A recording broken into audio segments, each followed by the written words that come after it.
Chapter 1. No, said Jackson with a shy little smile.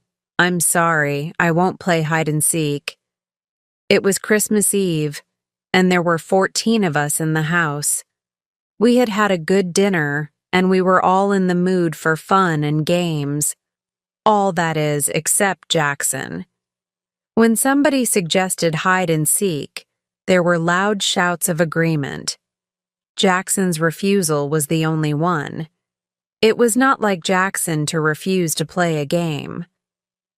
"Aren't you feeling well?" someone asked. "I'm perfectly all right, thank you," he said. But, he added with a smile that softened his refusal but did not change it, "I'm still not playing hide and seek." "Why not?" someone asked. He hesitated for a moment before replying. "I sometimes go and stay at a house where a girl was killed. She was playing hide and seek in the dark. She didn't know the house very well. There was a door that led to the servants' staircase. When she was chased, she thought the door led to a bedroom. She opened the door and jumped, and landed at the bottom of the stairs. She broke her neck, of course." We all looked serious. Mrs. Fernley said, "How terrible! And were you there when it happened?" Jackson shook his head sadly. "No," he said, "but I was there when something else happened. Something worse." What could be worse than that? "This was," said Jackson. He hesitated for a moment, then he said, "I wonder if any of you have ever played a game called Smee. It's much better than hide and seek. The name comes from It's Me, of course.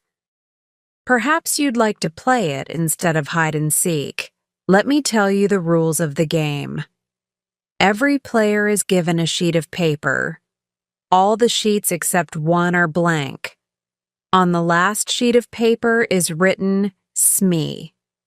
Nobody knows who Smee is except Smee himself or herself. You turn out the lights, and Smee goes quietly out of the room and hides. After a time, the others go off to search for Smee, but of course they don't know who they are looking for. When one player meets another, he challenges him by saying, "Smee." The other player answers, "Smee," and they continue searching, but the real Smee doesn't answer when someone challenges. The second player stays quietly beside him. Presently, they will be discovered by a third player. He will challenge and receive no answer, and he will join the first two. This goes on until all the players are in the same place. The last one to find Smee has to pay a forfeit. It's a good, noisy, amusing game. In a big house, it often takes a long time for everyone to find Smee. Perhaps you'd like to try. I'll happily pay my forfeit and sit here by the fire while you play. "It sounds a good game," I remarked. "Have you played it too, Jackson?" "Yes," he answered. "I played it in the house that I was telling you about." "And she was there?" "The girl who broke, so—" No, said someone else. "He told us he wasn't there when she broke her neck." Jackson thought for a moment. "I don't know if she was there or not. I'm afraid she was. I know that there were 13 of us playing the game, and there were only 12 people in the house. And I didn't know the dead girl's name. When I heard that whispered name in the dark, it didn't worry me. But I tell you, I'm never going to play that kind of game again. It made me quite nervous for a long time. I prefer to pay my forfeit at once." We all stared at him. His words did not make sense at all. Tim Voos was the kindest man in the world. He smiled at us all. "This sounds like an interesting story," he said. Come on, Jackson. You can tell it to us instead of paying a forfeit. Very well, said Jackson, and here is his story. Chapter 2. Have you met the Sangstons? They are cousins of mine, and they live in Surrey. 5 years ago, they invited me to go and spend Christmas with them. It was an old house with lots of unnecessary passages and staircases. A stranger could get lost in it quite easily. Well, I went down for that Christmas. Violet Sangston promised me that I knew most of the other guests.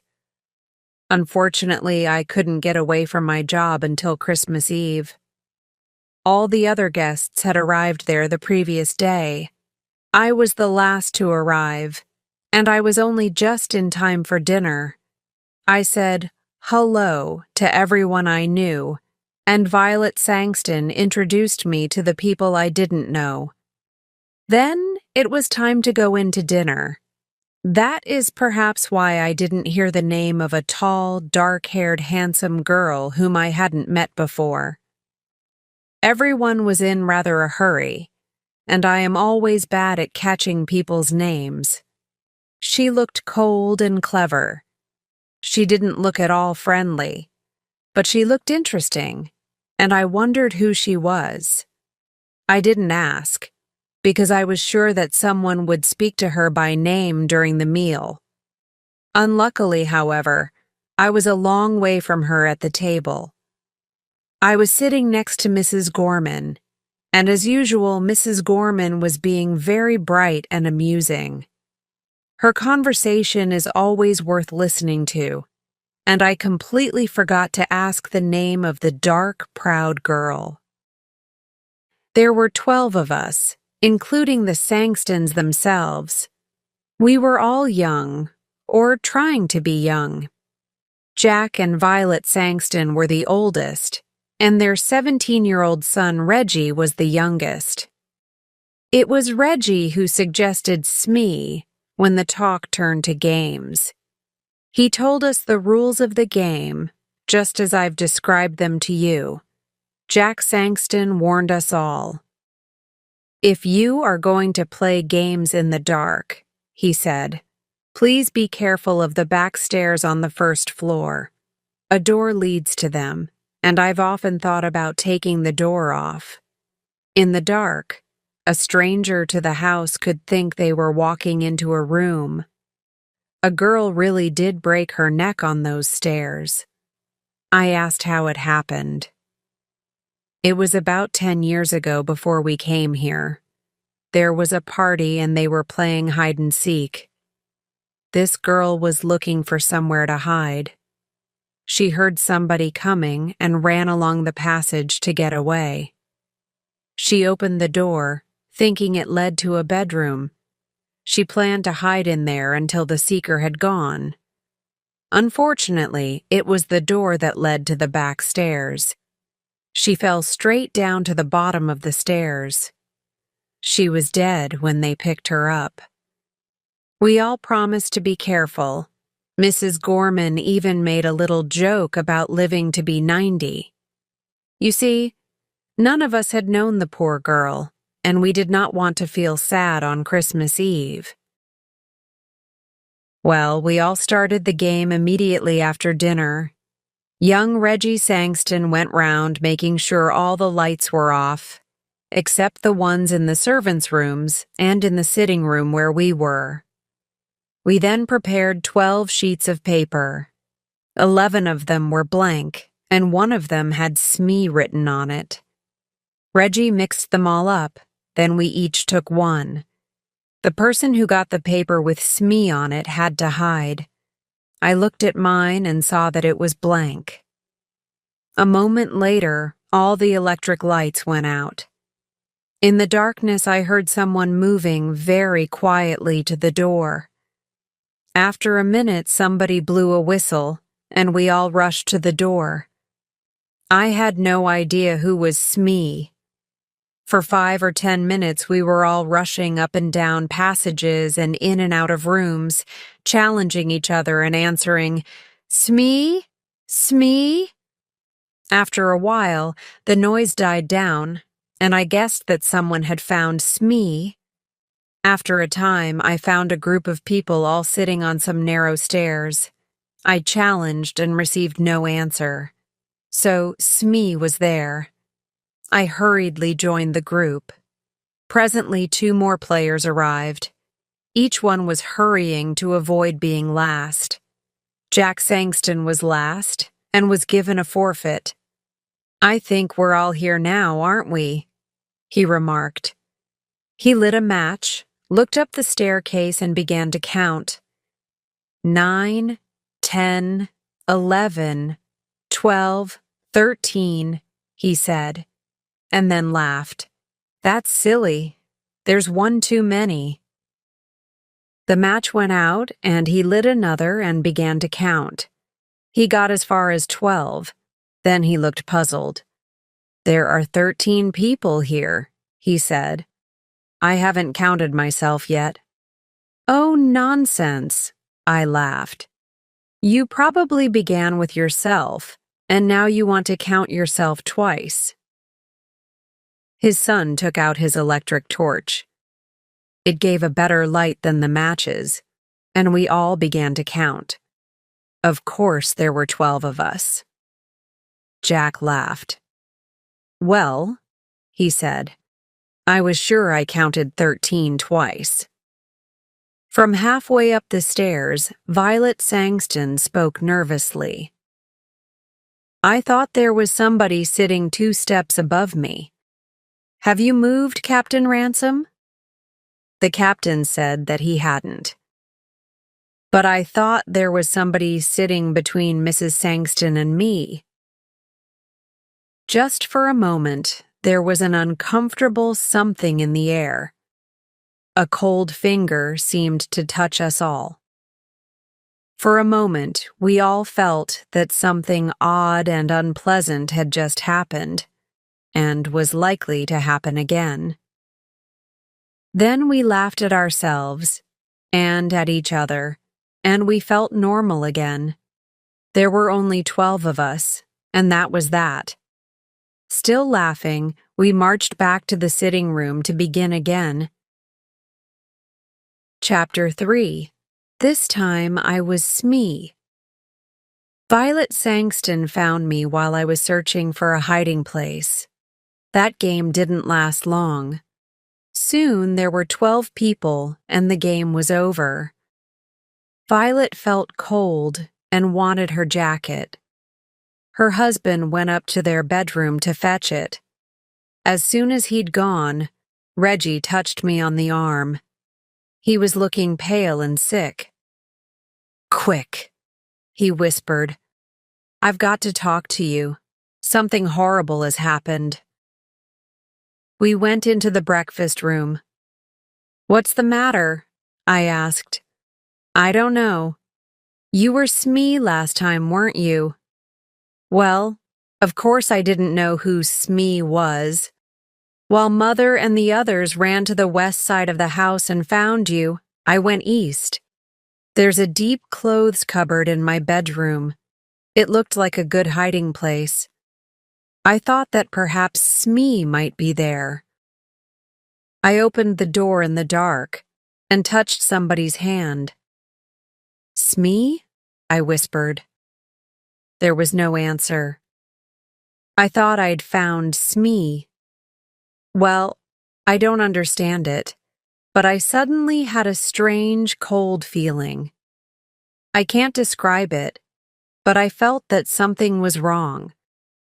So I turned on my electric torch, and there was nobody there. Now, I am sure I touched a hand. And nobody could get out of the cupboard, because I was standing in the doorway. What do you think? "You imagined that you touched a hand," I said. He gave a short laugh. "I knew you would say that," he said. "Of course I imagined it. That's the only explanation, isn't it?" I agreed with him. I could see that he still felt shaken. Together we returned to the sitting room for another game of Smee. The others were all ready and waiting to start again. Chapter 4. Perhaps it was my imagination, although I'm almost sure that it was not. But I had a feeling that nobody was really enjoying the game anymore. But everyone was too polite to mention it. All the same, I had the feeling that something was wrong. All the fun had gone out of the game. Something deep inside me was trying to warn me. "Take care," it whispered. "Take care." There was some unnatural, unhealthy influence at work in the house. Why did I have this feeling? Because Jack Sangston had counted 13 people instead of 12? Because his son imagined he had touched someone's hand in an empty cupboard? I tried to laugh at myself, but I did not succeed. Well, we started again. While we were all chasing the unknown Smee, we were all as noisy as ever. But it seemed to me that most of us were just acting. We were no longer enjoying the game. At first I stayed with the others, but for several minutes no Smee was found. I left the main group and started searching on the first floor at the west side of the house.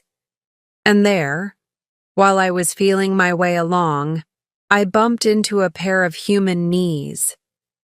I put out my hand and touched a soft, heavy curtain.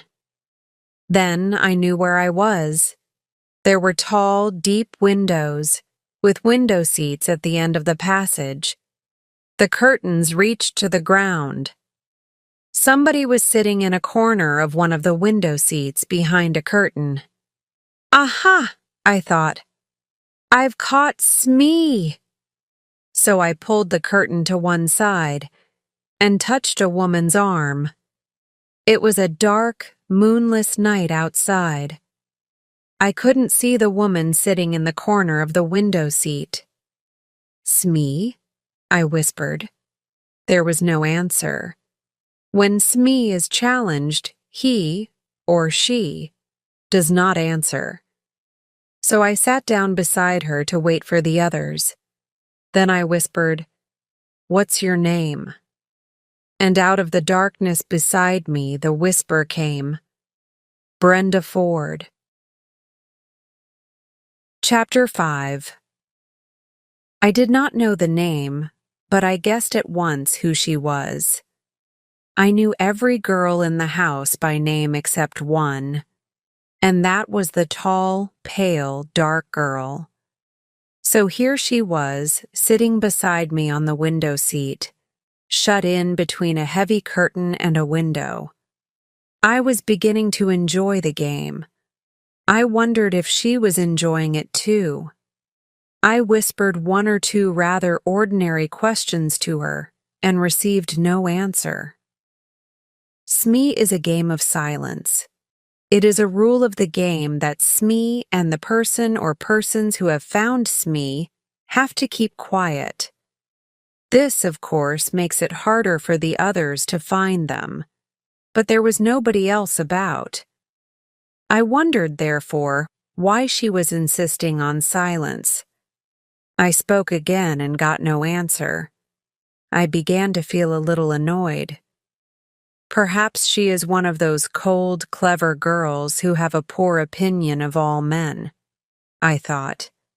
She doesn't like me, and she is using the rules of the game as an excuse for not speaking. Well, if she doesn't like sitting here with me, I certainly don't want to sit with her. I turned away from her. I hope someone finds us soon, I thought.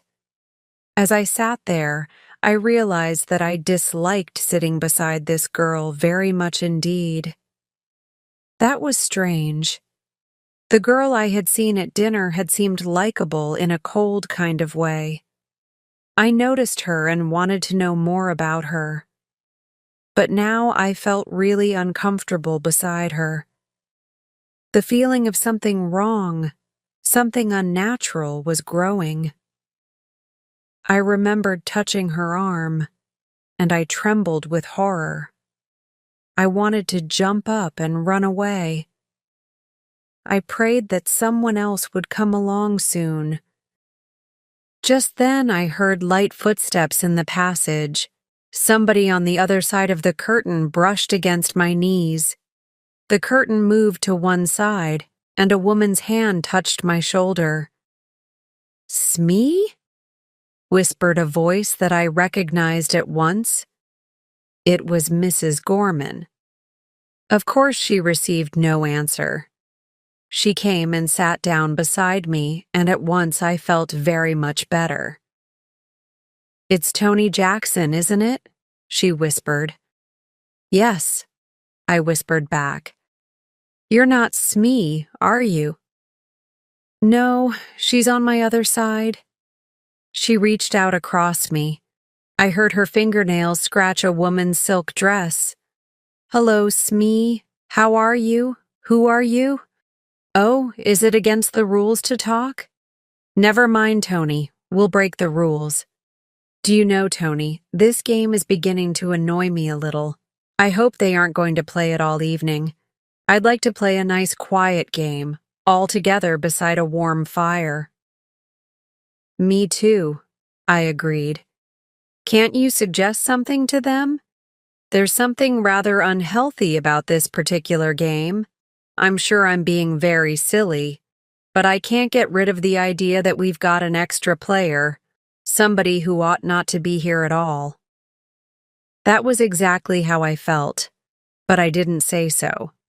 However, I felt very much better. Mrs. Gorman's arrival had chased away my fears. We sat talking. "I wonder when the others will find us," said Mrs. Gorman. After a time, we heard the sound of feet, and young Reggie's voice shouting, "Hello, hello, is anybody there?" "Yes," I answered. "Is Mrs. Gorman with you?" "Yes." "What happened to you?" "You've both got forfeits. We've all been waiting for you for hours." "But you haven't found Smee yet," I complained. "You haven't, you mean. I was Smee this time." "But Smee is here with us," I cried. "Yes," agreed Mrs. Gorman. The curtain was pulled back and we sat looking into the eye of Reggie's electric torch. I looked at Mrs. Gorman, and then on my other side. Between me and the wall was an empty place on the window seat. I stood up at once, then I sat down again. I was feeling very sick, and the world seemed to be going round and round. "There was somebody there," I insisted, "because I touched her." "So did I," said Mrs. Gorman in a trembling voice. "And I don't think anyone could leave this window seat without us knowing." Reggie gave a shaky little laugh. I remembered his unpleasant experience earlier that evening. "Someone's been playing jokes," he said. "Are you coming down?" Chapter 6. We were not very popular when we came down to the sitting room. "I found the two of them sitting behind a curtain on a window seat," said Reggie. I went up to the tall, dark girl. "So you pretended to be Smee, and then went away," I accused her. She shook her head. Afterwards, we all played cards in the sitting room, and I was very glad. Some time later, Jack Sangston wanted to talk to me. I could see that he was rather cross with me, and soon he told me the reason. "Tony," he said, "I suppose you are in love with Mrs. Gorman. That's your business, but please don't make love to her in my house during a game. You kept everyone waiting. It was very rude of you, and I'm ashamed of you." "But we were not alone," I protested. "There was somebody else there, somebody who was pretending to be Smee. I believe it was that tall, dark girl, Miss Ford. She whispered her name to me. Of course, she refused to admit it afterwards. Jack Sangston stared at me. Miss who? He breathed. Brenda Ford, she said. Jack put a hand on my shoulder. Look here, Tony, he said. I don't mind a joke, but enough is enough. We don't want to worry the ladies. Brenda Ford is the name of the girl who broke her neck on the stairs. She was playing hide-and-seek here 10 years ago. Giles Hampton was spending a short holiday in Wales. A friend of his had recently sold his business in Liverpool and had moved to Wales. This friend, whose name was Beverly, had built himself a house in Carnarvonshire, near the Snowdon Mountains. There was an ancient church called Fabian Far a few hundred yards away from his house, so Beverly called his new house Fabian Far too. Giles was very interested in geology. He loved studying rocks and stones.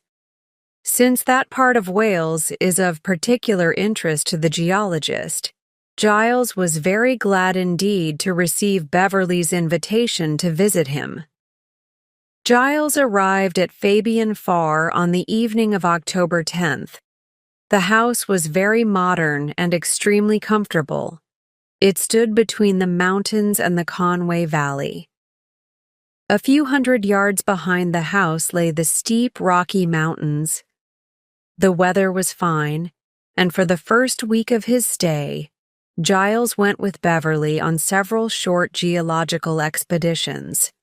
They also went shooting together once or twice, and they visited neighbors in the district. But on October 18th, Beverly had business in the local market town. So Giles decided to make an all-day excursion to a place on the other side of the mountains, about 10 miles away. The sky was cloudy when Giles set off after an early breakfast.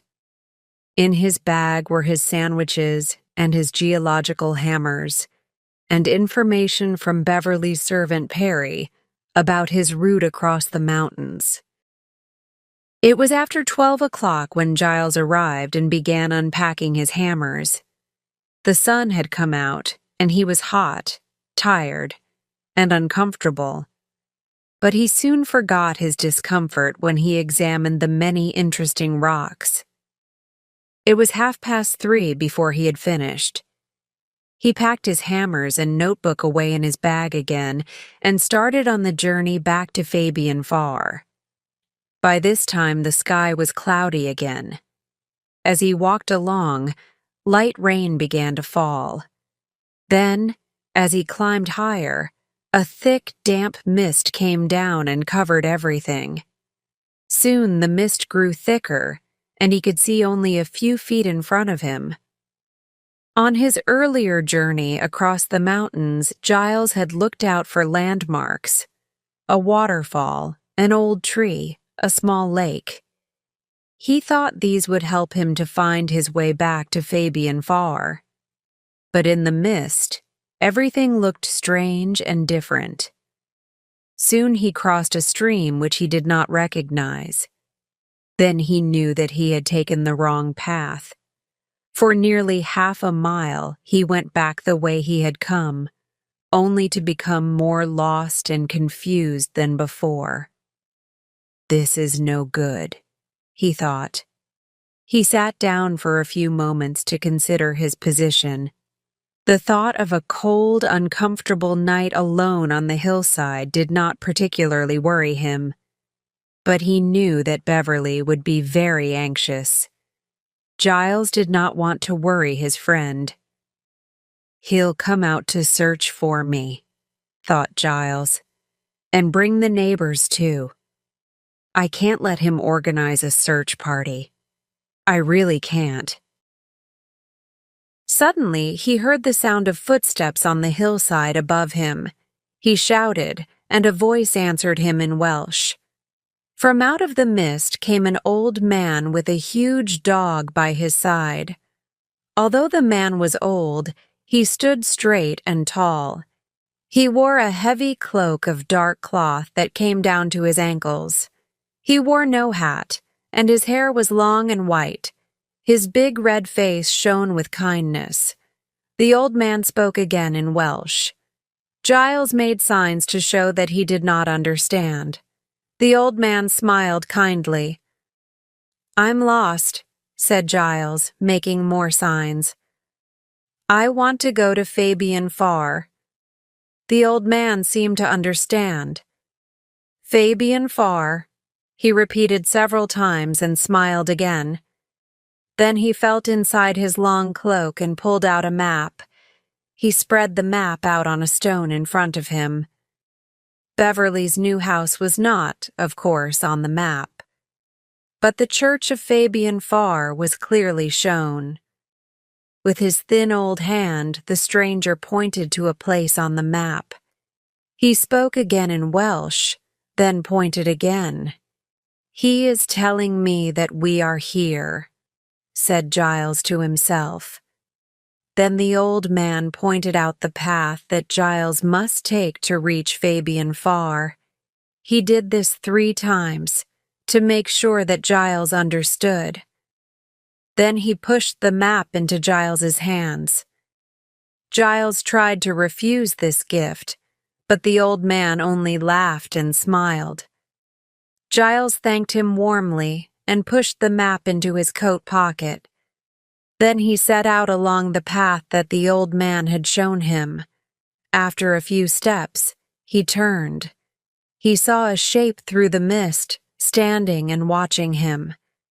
He waved his hand and set off again. The next time he turned around, the old man had disappeared. Giles walked fast. The mist had become thicker than before, but the path was a good one. From time to time, he checked his route on the map. Soon the path led him down a very steep hillside. In the mist, Giles could see only a few feet ahead, so he moved very carefully. Suddenly, his foot turned on a sharp stone, and he almost fell. That stone probably saved his life. It flew up from under his feet and rolled down the steep path. He heard it rolling faster and faster. Then the noise stopped. A few seconds later, Giles heard a crash as the stone hit the ground hundreds of feet below. The path had led him to the edge of a cliff. Giles picked up another stone and dropped it.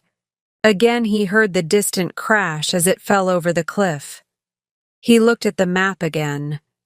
There was no cliff on the route that the old man had shown him. For the first time, Giles became seriously worried. He sat down miserably on a large rock, took out his pipe, and found a match to light it. "Well," he thought, "I'll just have to sit and wait for the mist to clear." Perhaps it was an hour later when he heard voices shouting on the hillside below. Giles shouted back as loudly as he could. Slowly, the shouts got nearer. He recognized the voice of Beverly's servant, Perry, who had become anxious about Giles's safety and had set out to search for him. Beverly himself had not returned from the town. Giles was extremely grateful for this. He hated to trouble his friend. Perry led Giles safely back towards the house. Giles walked slowly and quietly, thankful to be rescued. But for some reason, he was unwilling to tell Perry about the stranger in the mist. He explained that he had taken the wrong path. In less than an hour, he was changing his wet clothes. At dinner, too, he kept quiet about it, simply telling Beverly that he had lost his way in the mist.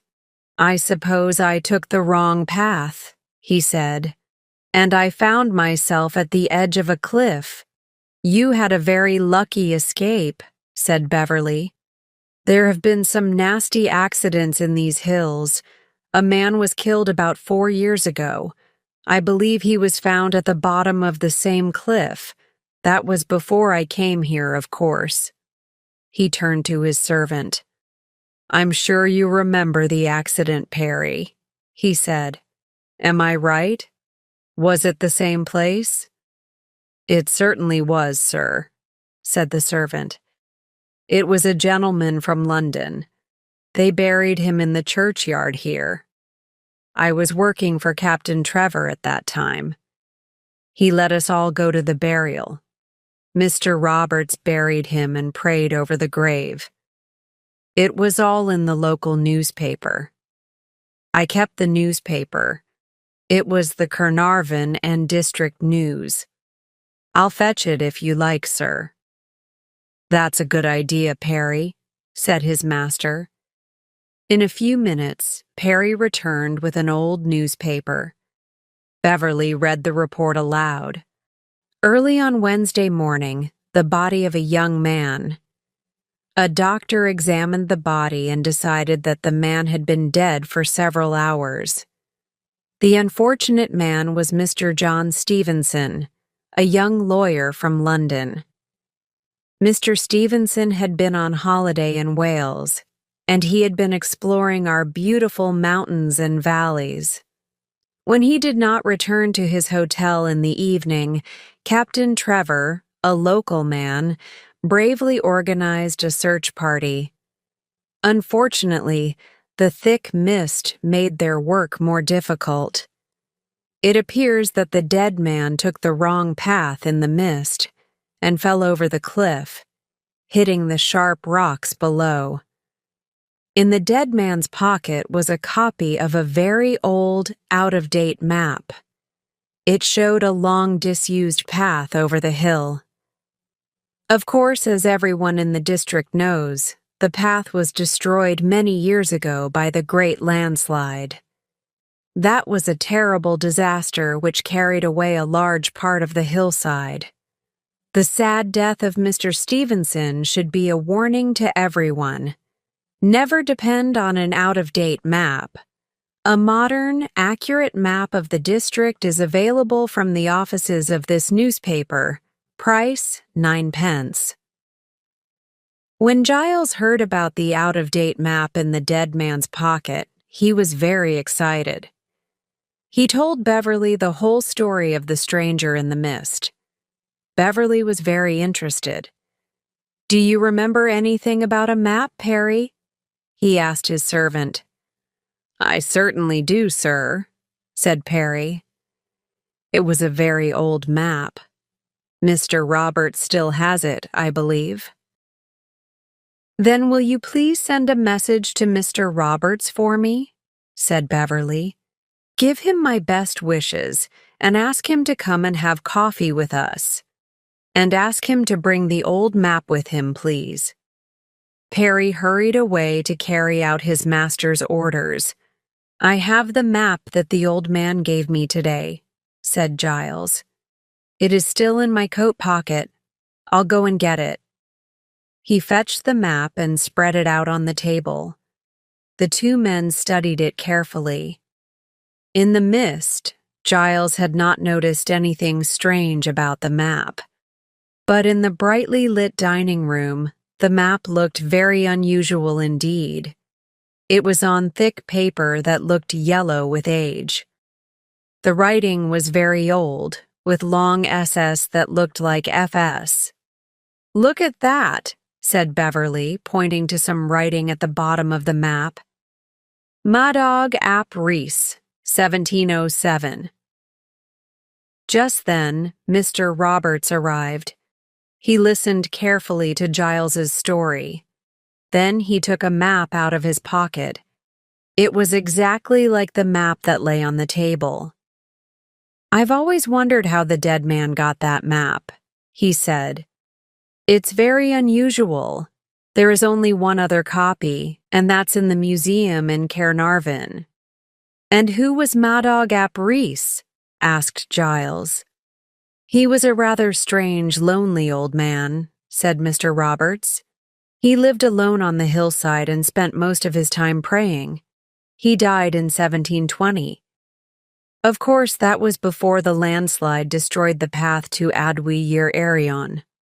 Whenever there was a mist, Madog ap Rhys walked among the hills in his long, dark cloak with his dog beside him. He drew this map. He always carried a copy about with him to give to travelers who had lost their way. Some local people say that his spirit still walks among the hills, searching for lost travelers. But that's only a story. I don't take it very seriously. How sad, said Giles, after Mr. Roberts had drunk his coffee and left. Madog ap Rhys was a good, kind man. He only wanted to help.